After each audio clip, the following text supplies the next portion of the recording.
Good morning, Mr. Velasco. Good morning, how are you? Very well, thank you. How do you feel about this year's Davos? I feel very good. Just got here last night and looking forward to good meetings. Seeing some old friends, plenty of former academics. I'm a former academic myself, and people from countries with which Chile is very close, so looking forward to the meeting. How do you see the reasons why Chile has had such a boom, such a success recently? Well, I think it all comes down to doing things right, to pursuing the right policies. Sometimes the payoff to a right policy is not immediate, so you have to persevere, you have to persuade people, but in the long run it pays off. Chile has doubled its per capita income, cut poverty by half, managed to penetrate new markets in the world economy, and we've been growing steadily for 15 years now, so I think that's an achievement of which we're all proud. So that's the achievement, but what are the concrete steps you've taken to, what are the economic sectors which are booming, what are the measures you took which explain this success? Well, I'd emphasize two things. First is dealing well with the ups and downs of the commodity markets. Chile used to be a country that was very dependent on copper, and we have moved beyond that in two ways. First of all, diversifying exports. We have free trade agreements ranging across the world with the US, with the EU, with plenty of countries in Latin America, in Asia.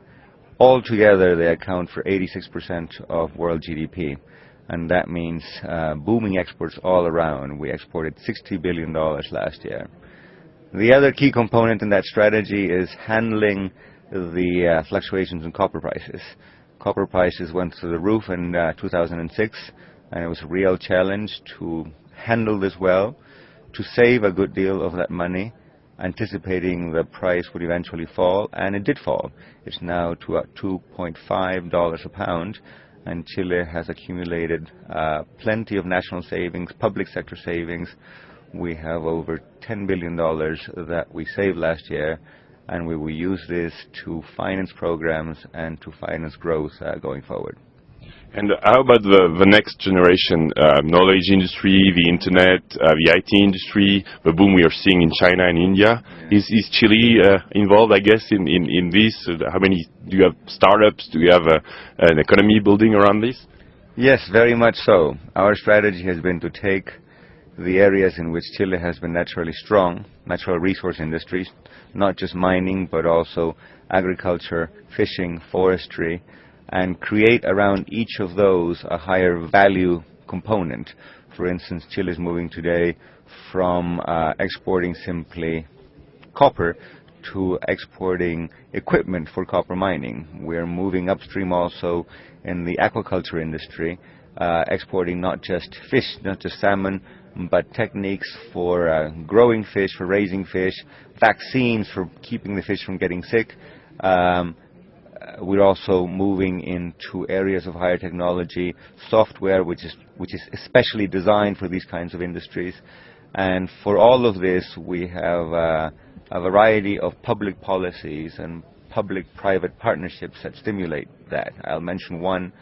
We're about to pass through the Congress a bill that provides a 35% tax incentive for collaboration between firms on the one hand and universities and research centers on the other, so that firms and researchers can come together, put ideas, put knowledge into production, create more value, create more growth. How about the internet? Do you push that in Chile? Well, we have the highest rates of internet penetration. Highest of Latin America? Latin America, exactly, and growing very quickly. We have probably a telecom industry which is at first world stages of development and quality, and we're now working to take technology and the internet to schools. We have a program which we call the 5D, the 5 Digital Road, which involves reaching by 2010 OECD standards in terms of the numbers of computers and the numbers of LCD screens in schools. By the end of the decade, we will have as many computers per child in school as the OECD average. And for this, the government is making a big effort, and so is the public sector, and the private sector. Thank you. If I'm an entrepreneur and I want to open a company there in Chile, why would I do it? What are the advantages? Are you positioning Chile like you know, a country like, I don't know, of course, China, India, or Morocco in subcontracting? Right. Are you trying to build a Bangalore of Chile? I think Chile is in a strong position to be a platform both for services and for production for Latin America, and not just for Latin America, also for the Asia-Pacific region. Why would you go to Chile? First of all, because the macroeconomy is incredibly stable. We have low inflation, we have budget surpluses, we have strong banks, and we have an exchange rate that doesn't move around very much. So from the point of view of stability, Chile is top. Second of all, Chile is a safe country.